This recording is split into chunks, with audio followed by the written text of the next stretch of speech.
नमस्कार। भारत के पहले प्रधानमंत्री जवाहरलाल नेहरू को अक्सर आधुनिक भारत का निर्माता कहा जाता है। लेकिन क्या एक अकेला इंसान पूरे देश का निर्माता हो सकता है? तो चलिए आज समझते हैं कि इस दावे के पीछे की कहानी क्या है और उनकी विरासत का असली मतलब क्या है। जरा सोचिए, 15 अगस्त 1947 की आधी रात लाल किले से नेहरू की ये आवाज पूरे देश में गूंज रही थी। उनका ट्रिस्ट विद डेस्टिनी भाषण सिर्फ कुछ शब्द नहीं थे, ये एक नए राष्ट्र के जन्म का ऐलान था, एक ऐसी नियति जिससे भारत का सामना होना था। देखिए, आजादी का जश्न तो हो गया, पर उसके बाद क्या? सपनों को हकीकत में कैसे बदला जाए?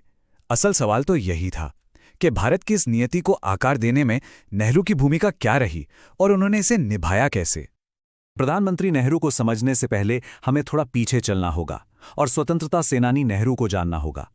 ये कहानी है एक अमीर बैरिस्टर की, जिसने अपनी आरामदायक जिंदगी को छोड़कर देश की सेवा का मुश्किल रास्ता चुना। उनका जन्म इलाहाबाद के एक बहुत ही अमीर परिवार में हुआ था। पढ़ाई लिखाई इंग्लैंड के सबसे मशहूर संस्थानों हैरो और कैम्ब्रिज में हुई। मतलब उनके सामने एक सफल वकील बनने का सुनहरा भविष्य था। लेकिन जब वो भारत लौटे तो उन्होंने देश की गुलामी को बहुत करीब से देखा और फिर उन्होंने तय किया कि उनकी असली जगह कोर्टरूम में नहीं बल्कि आज़ादी की लड़ाई में है। और ये सिर्फ एक फैसला नहीं था, ये पूरा समर्पण था। चाहे वो गांधी जी का असहयोग आंदोलन हो, नमक सत्याग्रह हो या फिर भारत छोड़ो आंदोलन, नेहरू हर बड़े संघर्ष में सबसे आगे खड़े थे और इसकी कीमत भी चुकाई। उन्होंने अपनी जिंदगी के करीब करीब 9 साल जेल में गुजारे। ये आज़ादी के लिए चुकाई गई एक बहुत बड़ी व्यक्तिगत कीमत थी। तो आज़ादी तो मिल गई, लेकिन इस जीत के साथ ही नेहरू को विरासत में मिला एक टूटा हुआ, मुसीबतों से घिरा हुआ देश। अब प्रधानमंत्री के तौर पर उन्हें राष्ट्र निर्माण की शायद सबसे बड़ी चुनौतियों का सामना करना था। संकट चारों तरफ था, सचमुच।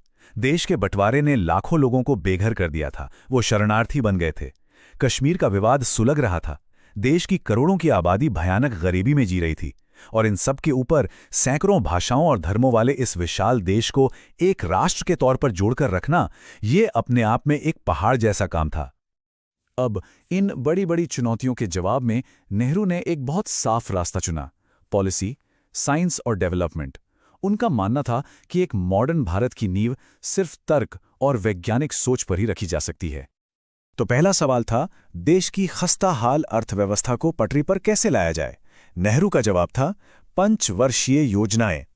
ये आइडिया सोवियत मॉडल से लिया गया था और भारत के लिए एक बहुत बड़ा एक्सपेरिमेंट था। मतलब सरकार हर 5 साल के लिए विकास का एक पूरा ब्लूप्रिंट तैयार करती, ताकि खेती और इंडस्ट्री दोनों का विकास एक साथ हो सके। नेहरू ये मानते थे कि असली आज़ादी सोच की आज़ादी है। इसीलिए उन्होंने आईआईटीज और एम्स जैसे वर्ल्ड क्लास संस्थानों की नींव रखी, जिन्हें वो आधुनिक भारत के मंदिर कहा करते थे। उनका मकसद सिर्फ इंजीनियर और डॉक्टर बनाना नहीं था, बल्कि पूरे देश में एक साइंटिफिक सोच को, एक मॉडर्न नजरिए को बढ़ावा देना था।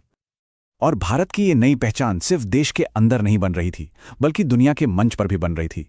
उस जमाने में जब पूरी दुनिया अमेरिका और सोवियत संघ के 2 कैंप में बटी हुई थी, तब नेहरू ने एक तीसरा रास्ता चुना। उन्होंने गुट निरपेक्ष आंदोलन यानी नॉन अलाइंड मूवमेंट की सह स्थापना की और कहा कि भारत किसी गुट का हिस्सा नहीं बनेगा, वो अपनी एक आज़ाद विदेश नीति पर चलेगा। लेकिन जैसा होता है, इतिहास कभी भी एक सीधी लाइन में नहीं चलता। नेहरू का कार्यकाल जहां बड़ी बड़ी कामयाबियों से भरा था, वहीं उनकी नीतियों और फैसलों पर बहुत गंभीर सवाल भी उठे। उनकी विरासत को सही से समझने के लिए हमें इस तस्वीर के दोनों पहलू देखने होंगे। उनकी विरासत में एक अजीब सी कश्मकश दिखती है।